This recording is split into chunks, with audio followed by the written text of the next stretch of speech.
Guardo, domo, meu querido, minha querida Kohai, sejam todos muito bem-vindos para mais um vídeo, onde hoje vamos falar sobre o quarto episódio de Jujutsu Kaisen, aquele anime fascinante que está nos conquistando cada vez mais, e posso dizer que meu personagem favorito está mudando. Eu achava que seria o Satoru, mas devo ser honesto, eu tô gostando muito do Sukunão. Eu acho que tá sendo muito bacana esse personagem, querendo ou não, ele é uma maldição mega poderosa, digamos que ele pode se tornar até o final da obra o inimigo do protagonista, caso ele consiga todo o corpo dele novamente, e a gente viu que ele é muito da hora, porque a forma como no final ele apresentou, ele iria devolver o controle do corpo pro Prota, e acontece que o Prota não conseguiu. Sério, foi um final muito bombástico, queria hype. Então, não tem como, eu tô gostando muito, tá sendo meu personagem favorito, porque você vê, digamos que um tom cômico mais legal, porque ele tava certo do que ele tava fazendo, o protagonista tá se aproveitando dele, agora ele quer causar um pouco de arrependimento pro Prota. Ele pensou, fica aí quieto, maldição, eu vou esperar, vou pensar um pouco em como posso fazer o garoto se arrepender. Então, sério, tá sendo muito legal, tá sendo muito uma relação de parceiros. Então, sério,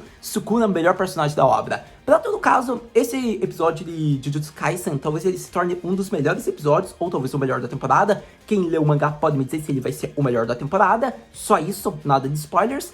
Ou se ainda vai ter coisa mais bombástica, mas sem dar informações. Quero saber isso. Para todo caso, falando do episódio, alguns pontos do que eu achei, como foi o que eu gostei. Primeiro ponto, a ausência do mentor do time 7 de feiticeiros. O Satoru praticamente não estava lá, porque ele iria conseguir resolver a situação derrotando uma maldição de nível especial. Porém, como ele é um homem mega ocupado, que nunca fica na instituição de Jutsu, a gente vê que ele não pôde estar lá, deixou os seus pupilos cuidarem da missão sozinho, e é isso, né? Praticamente é aquela desculpa, sou muito poderoso, então não posso participar da missão.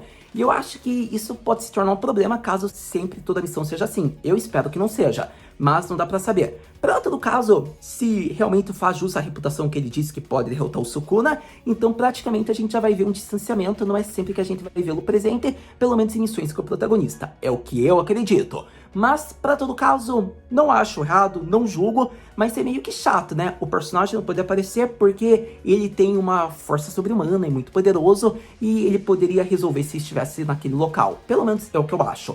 Então, para todo caso, a gente viu que o time 7 feiticeiros teve que fazer a missão sozinho, é uma missão de um nível muito maior para o ranking deles, foi apresentado isso e elogio porque foi apresentado o ranking de maldições e o nível que eles podem lidar, foi bacana a analogia como foi feita, o protagonista entendeu, a gente entendeu e ficou tudo resolvido. E com isso vemos que o intuito do episódio, da missão deles, não era derrotar a maldição que é de nível especial a mais poderosas, o mesmo grupo do Sukuna, para você ter ideia, e sim resgatar os reféns que estavam presos. Então é bacana isso, porque a gente viu que não resolveu, não rolou, eles foram pegos pelas maldições, e depois foi difícil de lidar. Mas para todo caso, eu quero deixar bem exaltado aqui um ponto muito importante.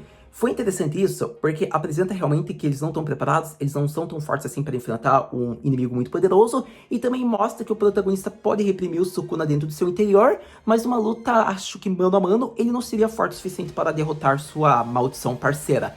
É interessante e deve ser ressaltado, por conta de que o Sukuna é muito mais poderoso que isso. Já foi mostrado, quando ele estiver com o corpo completo, é a volta do Rei das Maldições. Até o momento, ele consegue lidar com maldições do mesmo grupo especial dele, que é um grupo mega poderoso, mas acontece que ele está no nerf que ele nem mostrou, acredito que 10% do seu poder. E se mostrou, foi só até isso, porque como ele diz, o protagonista, como a própria maldição, não sabe o que significa ser uma maldição, e ele criou um portão amaldiçoado que foi um golpe mega poderoso apresentado, digamos que no episódio, que derrotou lá o grande parceiro que no fim era inimigo também dele. Para todo caso, acho interessante isso, porque assim ele reaveu um dedo, não foi mostrado se ele ingeriu, pode ser que seja ingerido depois pelo protagonista, mas o que deixa mais interessante é que até ele voltar, a gente viu que teve uma dificuldade, porque ele não queria participar da luta. Ele mesmo diz, ele pode voltar de algum jeito ou de outro, ainda tem outras partes do corpo dele espalhadas. Então ele não iria colaborar até o momento que o protagonista arrumou um jeito e conseguiu reprimir e fez com que ele pegasse o controle do corpo.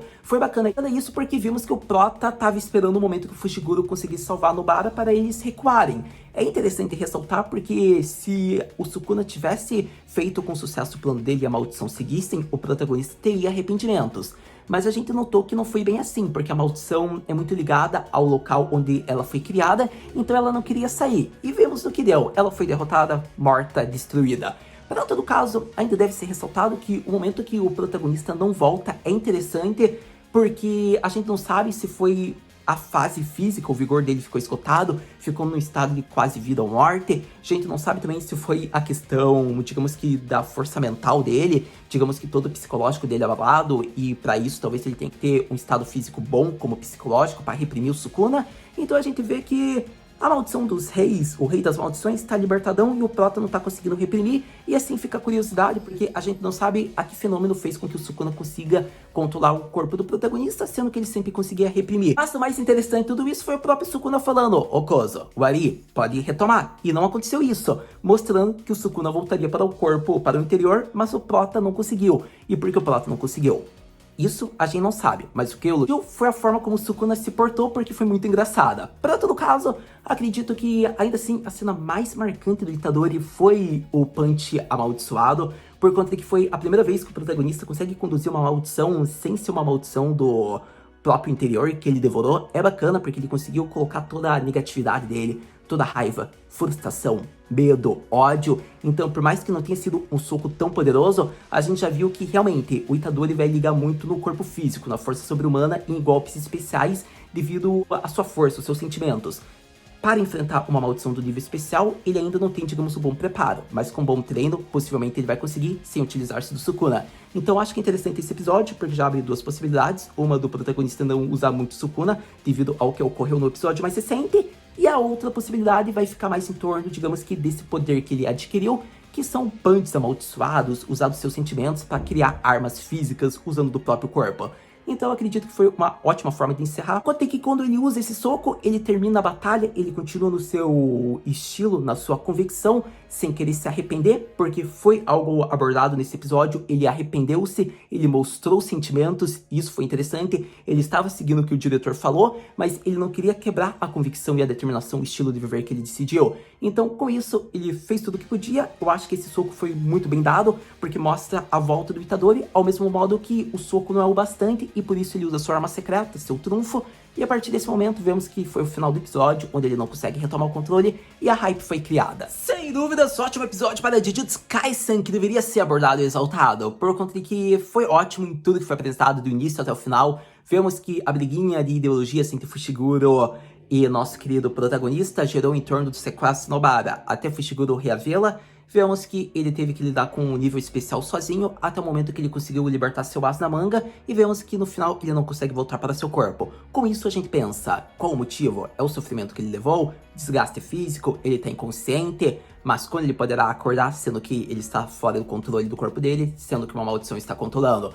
O mais interessante de tudo isso foi ver o Fushiguro, ele esperando, ele tem fé que o Itadori vai voltar, porém não vai ser do jeito que ele desejaria, não é mesmo? E eu acho que o mais bacana de tudo isso foi a cena realmente lá, quando foi feita a troca de corpos, foi a cena que eu mais ri e me diverti. Porque não tem como, o Sukuna, digamos, ele queria se aproveitar, ele queria ferrar com o protagonista, porque o protagonista tá usando dele, ele não tá gostando disso, ele já acha um saco ter que ficar reprimido. Então, sério, tá sendo muito bem feito, eu acho que tá sendo muito boa a cena de comédia, todas as informações que nos é apresentado e a boa ação shounen. Então não tem como, eu acho que tudo tá sendo muito bem conduzido. A Nobara não foi lá essas coisas, porque ela não tinha, digamos, armas suficientes para poder se proteger e acabar com as maldições que ela enfrentou. Então não posso dizer que ela foi muito boa, efetiva, mas sobre o Fushiguro, ainda assim, ele foi bom, né? Ele teve que recuar para ajudar no plano do Itadori. Para todo caso, a dúvida fica, porque quem seria então o personagem dos calouros que foi mortos, caso seja um dos feiticeiros Jujutsu? Seria referente ao Itadori? O que dá a entender é que o Itadori vai matar o Fushiguro, mas eu pouco acredito nisso. Mas pode ser que seja o Itadori, por ele não estar conseguindo voltar ao corpo dele. Então fica aí esse mistério, a gente continua pensando no final do episódio passado, a gente não teve a informação desse, provavelmente no próximo a gente vai saber se foi o Itadori ou o Fushiguro que teve fim de linha. Para todo caso, pode ser que seja outro personagem, outro calouro que apareça lá, que seja morto, também devemos lembrar disso. Mas para todo caso, é hype criada, próximos episódios vai ser muito épico, e com isso vem a pergunta clássica: Haru-senpai, o que podemos esperar para o próximo episódio de Jujutsu Kaisen? Para o próximo episódio, eu diria que devemos esperar uma batalha lendária. Conseguirá Fushiguro trazer seu amigo novamente? Conseguirá Itadori superar toda a situação que ele teve? Todo o seu desgaste físico, toda a sua dor? Afinal, seu corpo físico foi regenerado. Será que sua mente também será? Haverá a grande batalha entre seu amigo parceiro e seu parceiro maldição? Aí tá o mistério, mas vai ser pura hype, tô ansioso, tô curioso. A gente sabe que o Gojo vai aparecer, seria legal se o Gojo aparecesse novamente, mas acho muito difícil, porque o Gojo já interviu uma vez, então eu acho que vai ser aquela vingança, digamos que a continuação da batalha que ocorreu nos primeiros episódios, Fushiguro vs Sukuna, e torcemos para que o Itadori volte para, né, o Fushiguro não ser morto, embora a gente não saiba ainda o máximo que a maldição pode utilizar-se, porque ele pode ter tido um desgaste físico da batalha, então a gente tem que ficar atento a esses detalhes também. Mas para todo caso, próximo episódio lançando, a gente vem aqui conversar. Muito obrigado por ter visto esse vídeo até agora, a gente se vê no próximo vídeo de Jujutsu Kaisen, mata, né?